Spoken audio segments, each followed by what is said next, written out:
Chapter 4, Spider-Man versus himself. What's that about? Well, this is something that I think every human struggles with. Certainly founders, certainly I personally have struggled with this. The idea that if you think about Peter Parker, and there's the whole backstory of like the Marvel superheroes, that prior to that, the DC superheroes were super. They had no flaws. But the Marvel superheroes all were very human and they had broken sides of them. So Spider-Man, Peter Parker, was this awkward schoolboy who had lived with his aunt and uncle and had a hard time connecting with girls. Yet on the other side of that, he's the savior of the city, and he's a superhero that does these incredible things. And it just speaks to the imposter phenom, which is what it was originally called before it became the imposter syndrome. And that within all of us, there is a worth issue. And in this part of the book, I talk about my bankruptcies, how I had over $1 million of friends and family money that was in those bankruptcies, and how so much of my worth was caught up in the businesses. I had birthed this business and it was a part of my identity. And this is what I believed was my representation of my life mission at the time. And I didn't know it at the time that that's broken, that ultimately I'm not my business. My business is a reflection of some of me, but ultimately it's not me altogether.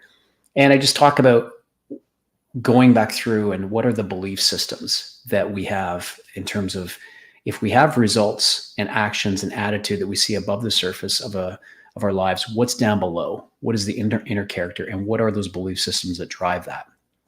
And also talk about that, look, within all of us, there's a propensity to incredible good as well as incredible bad.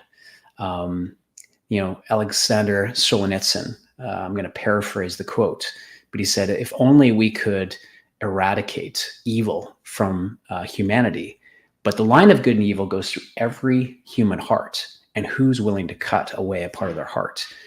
And it just speaks to that we all have been given this gift of imagination. And with that, we can create incredible abundance or incredible scarcity, incredible hope or incredible anxiety. We choose. And it's incredible to have that power of choice. And it's also realizing that we all have it within us and that we need to make sure that we feed the wolf.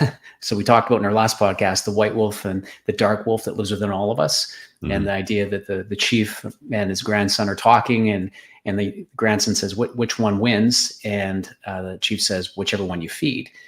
That doesn't mean, so if you're feeding the white wolf of more abundance and hope and building value, that doesn't mean the dark wolf ever goes away. It's just pushing it and shrinking it to as small a part of our being as possible. And our choices daily will determine how that happens, including, things like this, your community, like surrounding yourself with people who actually are either going to be engines in your life and help build you up or anchors and drag you down. And one of the things I've come to learn about how do you identify the engines in your life, they're the real friends who will celebrate with you. So through struggles and celebration is how you find out who your real friends are, because during struggles, your real friends will stand beside you and support you. And celebration being is that when you're winning, that they're actually rooting for you. Because I've come to learn that most people want you to win, just not much more than them. Your real friends. Well, you can always tell who your real friends are because when you're winning, they're not applauding, right? Yes. The other thing that's noticeable too is your true friends will like bust your chops and they'll talk shit to your face, but they'll always protect you when you're not around. Like they'll always manage your reputation in such a way that nobody can disparage you, to your back if you're in the same room, sort of thing. I like what you've sort of described here because, it's funny because we haven't sat together in a long time. And a lot of the conversations that we used to have in forum back in the day are some of the topics that I've talked to my audience and my channel. And now you're sort of paraphrasing as well. Like we're talking about the decision sequence between belief systems, choices, and results, right? And I've covered that many times. I can see you've added that in this chapter, which is a hugely relevant point. I really hope you guys enjoyed that clip. If you want to watch the full-length podcast, you can find that over here, that clip's from. If you're newer to the channel, make sure you hit subscribe over here and pin down below in the top comment. You'll find a bunch of useful links to my website, my supplement line, books, and a bunch of other stuff. Have an amazing day. Peace out.